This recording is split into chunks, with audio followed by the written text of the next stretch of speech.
আমাদের অনেকে জানে না জীবনের উদ্দেশ্যটা কি। বেশিরভাগই 1 নম্বর উদ্দেশ্যটা হচ্ছে কিভাবে উপার্জন করবে। অধিকাংশ লোককে জিজ্ঞেস করবেন, তাদের সঙ্গে কথা বলে দেখবেন 1 নাম্বার চেষ্টা হচ্ছে জীবিকার ব্যবস্থা করা। তারা জীবিকার ব্যাপারে বেশি সচেষ্ট, কিভাবে জীবন চালাবে।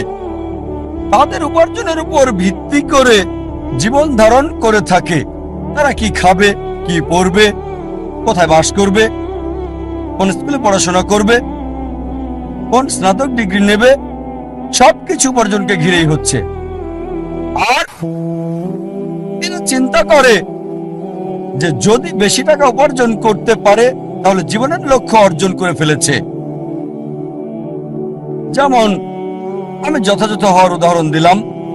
আমাদের অধিকাংশই কি করি, পাখির চোখ নিশানা না করে কি করি, আমরা শূন্যে গুলি করে দিই আর চারপাশের বিষয়গুলো টেনে আনি, নিশানা ছাড়াই গুলি করে দেই। কোন একটা বিষয়ে গ্রাজুয়েশন করি, তারপর যখন বলা হয় কেন এই কোর্স নিয়েছো তুমি, আমি তো ভাবিনি। তারপর বিশেষত্ব খোঁজে, আরো বেশি বিশেষত্ব খোঁজে, তারপর চেষ্টা করে, যাচাই করে কেন এই কোর্স নিয়েছে। দেখবেন লোকে প্রথমে চিন্তা করে কত উপার্জন করবে, আর উপার্জনের ভিত্তিতে সে সিদ্ধান্ত নেয় কিভাবে তাদের জীবন যাপন করবে।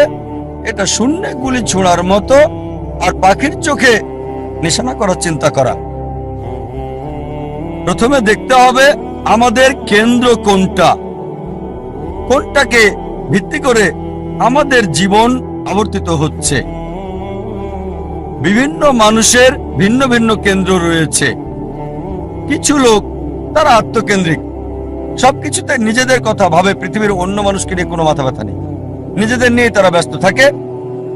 কিভাবে জীবনযাপন করবে অন্যদের নিয়ে চিন্তা করার সময় নেই, তারা আত্মকেন্দ্রিক। কিছু লোক পরিবার কেন্দ্রিক, তাদের সারা জীবন পরিবারকে ঘিরেই কেটে যায়। তারা যে কোনো নিয়ম ভাঙতে বা গড়তে প্রস্তুত, হোক সেটা সঠিক কিংবা ভুল, পরিবারকে সুখী করতে। তাদের মূল উদ্দেশ্যটা হচ্ছে পরিবারকে খুশি করা। কেউ হয়তো পিতামাতা কেন্দ্রিক, কিছু হয়তো পরিবার কেন্দ্রিক, স্ত্রী কেন্দ্রিক বা স্বামী কেন্দ্রিক, কেউ হয়তো সন্তান কেন্দ্রিক। দেখবেন কিছু লোক পিতামাতাকে খুশি করার জন্য যে কোনো কিছু করতে পারে। তাদের জীবনের সব নিয়ম কানুন পিতামাতার পছন্দ অপছন্দের ভিত্তিতে হয়।